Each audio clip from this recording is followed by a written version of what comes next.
Wow, did Aston Villa really lose to a team they've got a microwave in their trophy cabinet last night?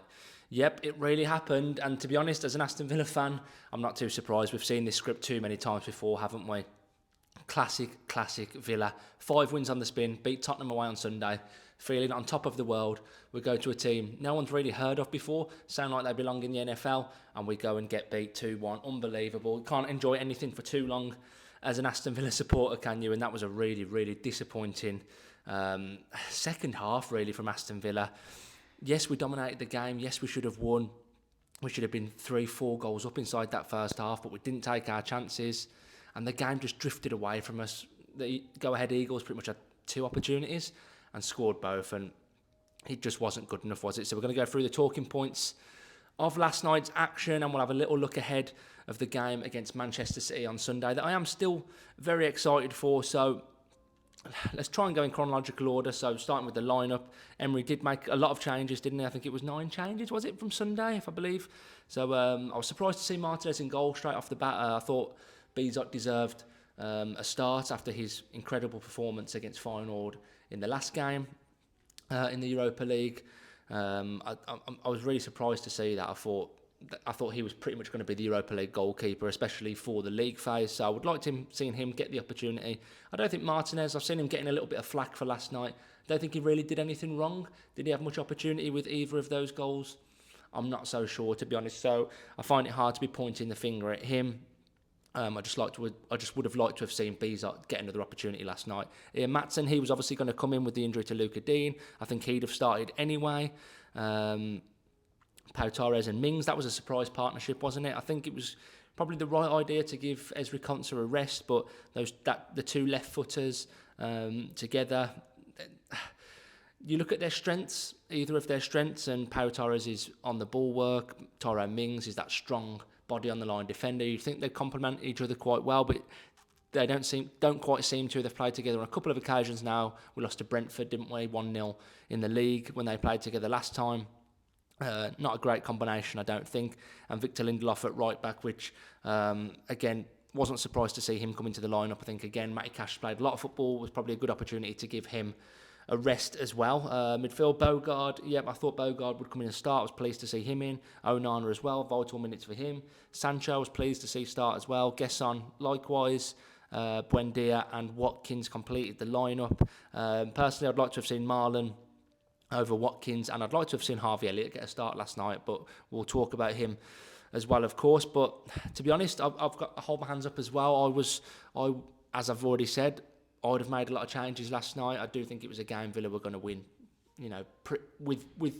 with ease, or at least get a draw. I didn't think we'd go and lose even with changes. I thought it was the right decision to make changes, probably a bit arrogantly so. And like I say, we've seen this script so many times with Aston Villa. We've lost to Bradford over 2 legs in a semi-final before, so cup upsets for Aston Villa, and they don't really surprise me, to be honest. So probably don't want to say getting ahead of myself or getting ahead of ourselves, but Villa aren't good enough to just turn up to these sides away in Europe and just assume we're going to roll them over. We're not there yet, and it is difficult. And in Europe, if you do that, sometimes you get caught out. Look at Crystal Palace. They lost to, who did they lose to? Ionapa last night. Well, Larnaca, but it can happen. Overall, will this result affect the Europa League run? No, I still think Villa will coast through the league phase. If it does cost us in terms of those top 3 or 4 positions that guarantee that second leg at home, it will be frustrating, but it might be one you look back on. But these kind of nights can happen. It was embarrassing. Look, we come out of it red-faced. We can't pretend otherwise. We've lost to a team that, like I say, no one had really heard of before. Fair play to them, full respect to them. Their atmosphere was brilliant last night. It sounded like on the telly anyway. It really got behind their team. And a lot of the Villa fans that have travelled, I've seen some of their posts and some of their videos. Really good stuff coming out of there, and they've been very complimentary of the fans there, and which is great to see. That's what it's about, isn't it? When you're going away in Europe, sometimes there's a lot of trouble, but fair play to them. They were well behind their team, and I think that's what gave the Eagles that extra push, wasn't it? Especially in that second half, and they really dug in. But I mean, the game started. I think it started pretty fast for go-ahead Eagles. It was a fast start by them, but we snuffed it out quite quickly with Evan Gesson getting that goal Um, and Villa did start to pick them off. I mean, the goal, it came in typical kind of Evan Gessan fashion, didn't it? With that, it almost looked like he was trying to control the ball, but it came off his shin and went into the back of the net. I was just delighted to see him get off the mark. I think it was something that, was really important for him, just to get him up and running, get him firing, give him some confidence, or at least I hoped so anyway, because later on in the game, he really should have had another goal. He had that one-on-one. Buendia fed him through. It was a fantastic opportunity, fantastic pass by Buendia. He just needed to slide it under the goalkeeper. I don't understand what kind of finish he was going for. Was he trying to loft it over him? Just went for power, straight into the goalkeeper's chest, I think it was, and made it easy for him. So that was really frustrating, because he really should have scored that opportunity.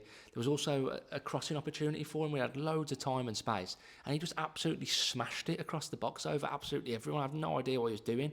He's just very clunky, very clumsy. He needs to get that out of his game. He really needs to sharpen up. And to be honest, I've watched a few highlights of him over the last few days, and I know highlights or YouTube, anyone can look good on YouTube. I probably could make a good compilation of my football skills on YouTube, but he looked pretty good in League On. Some of the goals he scored last season, he looked a really good player. We haven't seen it yet. I hope it comes. I think his defensive work has been the standout for him so far. So we need to see a lot more from him. And the other man was Ollie Watkins. We've got to talk about Ollie Watkins, guys. His form's just gone off a cliff. I mean, it's not just been the start of this season. A large part of last season, he was poor. I know people still look at the goals, and yes, he did score a lot of goals, and that was great. And I've been very praiseful of him in the past. But he's not offering anywhere near enough at the moment. And it is a problem. It is a big problem for us at the moment. I do think it's holding us back. I hope he can just get a goal the weekend or soon and just get him firing. I thought it might do after that Fulham goal, but it just hasn't. It just looks devoid of confidence, devoid of belief. And what we associated with Ollie Watkins was his hard work, his energy, that just seems to have gone from his game. It's like he's turned into like Darren Bent, just wanting to wait in the box. I mean, not quite that. That's a bit over the top, but you know what I mean. He seems to want to be more of a 9 and just in the box finisher, which isn't really his game. Ollie Watkins is a hard worker. We've seen it in spells, but not as much as what we used to. So it is frustrating with him at the minute. I do fully back him to come back to it. Look, he's been outstanding for us for years. He's proven, and he will get there. I just think I don't know what it is. I don't know what's holding him back at the moment. Like I say, he scores a goal, and it doesn't really kick him on. It's frustrating. Because I fully behind him, fully back him to find his form again. And he's the only option really, Marlon, for me as a lone 9. I would have started him there yesterday just to give him game time, but in the Premier League, we saw against Spurs, he was okay, but he doesn't really offer you a goal threat up front. I think playing off Watkins, I would like to see that again. Whether we'll see that on Sunday, I don't think so. But going back to the game last night, Watkins had a great opportunity, just took too much time with it, couldn't get the ball out of his feet, and as we've seen with Watkins, sometimes just overthinks it, takes too long with it, struggles to dig the ball out, and it was just a time effort. It was just a time effort on goal, and like I say, Villa really should have been 3 or 4 up, and it was majorly frustrating. I think I was doing a live watch along last night, and someone asked me if they should freeze the Villa score, and I said no, we'll go on to win this 3 or 4. So I feel bad for whoever that guy was. Don't take my advice again. But Villa were coasting. They really were coasting. I thought Jadon Sancho in that first half was brilliant. I was really impressed with him. And I thought he linked up well with Ian Maatsen. I do like their combination. Will it work in a Premier League game? Look, I don't know. I'd like to see it given a try, but particularly Maatsen in that second half, you can sort of see why Dean does play majority of the games. But I do think he needs to run. I do feel for Ian Maatsen because he's in and out. If he has a bad 20 minutes, people are like, that's why he doesn't play. So he does need a run. He's probably not going to get it. Will Luca Dean be fit Sunday? I'm not sure. That slash to his ankle is really bad. But hopefully he is available. But Maatsen, he did disappear off in that second half, as did Jadon Sancho a little bit. But yeah, the first half, like I say, guys, Villa really, really should have been coasting, and then that goal comes out of nowhere, doesn't it? Really, it was. I think I was out having a drink or just whatever. I wasn't even paying much attention, and it's like the ball's gone into the box. I think it was from a free kick, just before half time, and it just deflects in off Pau Torres, doesn't it? It's just like it's a lucky goal. You have to ride your luck and go ahead. Eagles definitely rode their luck. No, fair play to them. It's not a criticism of them. But Villa were really only asked to defend twice, and we didn't. It was a poor goal to concede, and then you go into half time then, And their tails are up, aren't they? They're up for it. There's belief in themselves. The place was bouncing, even though there's only 10,000 or what in there. The place was absolutely rocking, wasn't it? And it... Oh, someone's ringing. Sorry about that. Interrupting the go ahead Eagles chat. But yeah, it gets... Where was I? It fired them up for the second half, and Villa, it felt like one of those games we've watched so many times with Villa over the last couple of years, is where we're trying to break down this low block. We're playing in front of them, we're playing it square, playing it sideways. It is difficult to break down when they're playing 10 behind the ball. It is difficult, and Villa did make it look very tough, and they got that second goal again out of nowhere, just looped over Martinez, wasn't it? Yeah, and then when you go one behind, you're really starting to play into their hands there, aren't you? And half hour to go, and Villa to try and search for 2 goals. And Unai brought the subs on, didn't he? And I thought they had a good impact, actually. I thought Rodgers and Cash were really good when they come on. I was really impressed with them. I think some of the deliveries they put into the box were outstanding. I think Rodgers fizzed one across. And just no one to get on the end of them. I think this is what I'm saying with the we've got no alternative with the striker. Obviously, we had the John Duran trump card this time last year, didn't we? That's gone, has been gone for a while. But we had Rashford last season as well. We just don't have that alternative option to Ollie Watkins at the minute, and I think we are paying for it on occasion. Yeah, and one of those deliveries that attempted to go into the box from Matty Cash did lead to the penalty incident, which, God, where do we start with this penalty? I mean, first of all, it was definitely a penalty. Good work from Cash. Hands were up. It was definitely a penalty. Honestly, guys, I didn't flinch when we got it. I didn't flinch because I knew we were going to miss. I don't feel confident when Villa get a penalty. I just don't back... I don't think I back any of them to put one away. And then I saw Emi Buendia step up, bless him, and I love Emi Buendia, and it's been great to see his resurrection this season, but yeah, I didn't fancy him, and I think they said that he's took 2 penalties in his career, and the last one was about 5 years ago for Norwich. So, it seemed a strange choice. And a few weeks ago, we heard, I think John McGinn said that Donyell Marlon was the designated penalty taker if he was on the pitch, and Donyell Marlon was on the pitch and had been for I think 10 minutes or so. So, I don't know why he didn't take it, but Buendia stepped up, and it was a strange choice. I mean, it was well over the bar. It was a terrible penalty, absolutely terrible penalty. You can't miss the target and by that distance as well. But with the wind swirling around, it seemed a strange choice to go for, to try and loft it really like that. But yeah, terrible penalty. And it, like I said, I just didn't back us to score. I think we've missed so many penalties in recent history. I mean, Youri Tielemans last season, Watkins missed that one against Celtic where he slipped. Then he missed, obviously, this season against Bologna.